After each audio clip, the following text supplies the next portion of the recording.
Here's one way we can show that this identity is true. Multiply both sides of the equation by the product of every one of these factors, the a sub n plus 1, the a sub n plus 2, and the a sub n plus 3. When you do that, the factors in the denominators in each term will cancel out, and what remains is the following.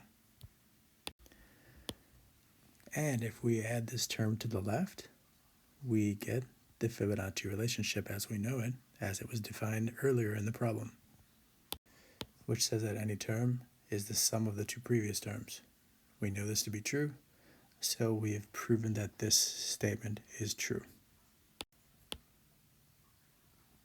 We've done it. All right, let's go on to part B.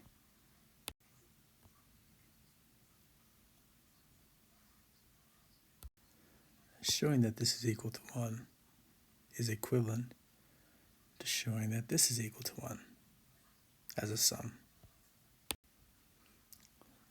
So let's show that this is equal to 1.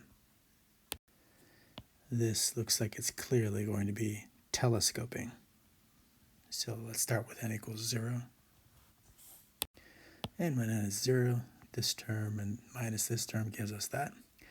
Now let's let n equal 1. Oops, that's a subtraction. All right, then when n is equal to 1, we have this minus this, which gives us this difference. And then when n is equal to 2, when n is equal to 3 and 4 and so on.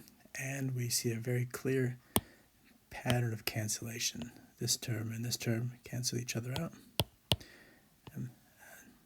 And all the way down the line, everybody cancels each other out.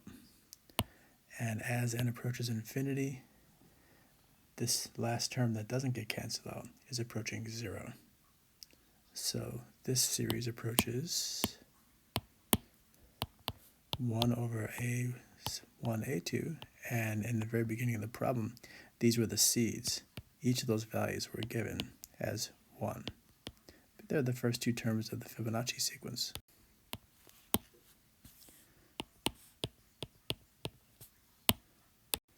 And so we've done it.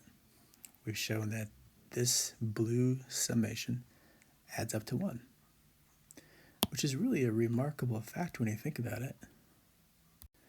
Using the Fibonacci sequence, if we take the fraction 1 over the 0 for n, so the first term and the third term multiplied together, that's 1 and 2. And then we let n equal 1, so this would be the second Fibonacci term and the fourth Fibonacci term. So 1 and 3, multiply them, they get multiplied.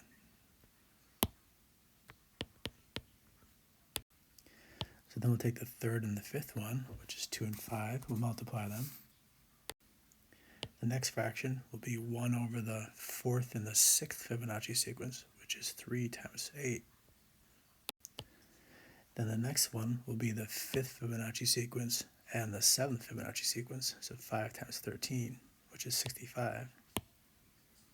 It's pretty remarkable that this strange series using products of Fibonacci numbers separated by 2 is exactly equal to 1. Pretty cool. All right, that's number 89.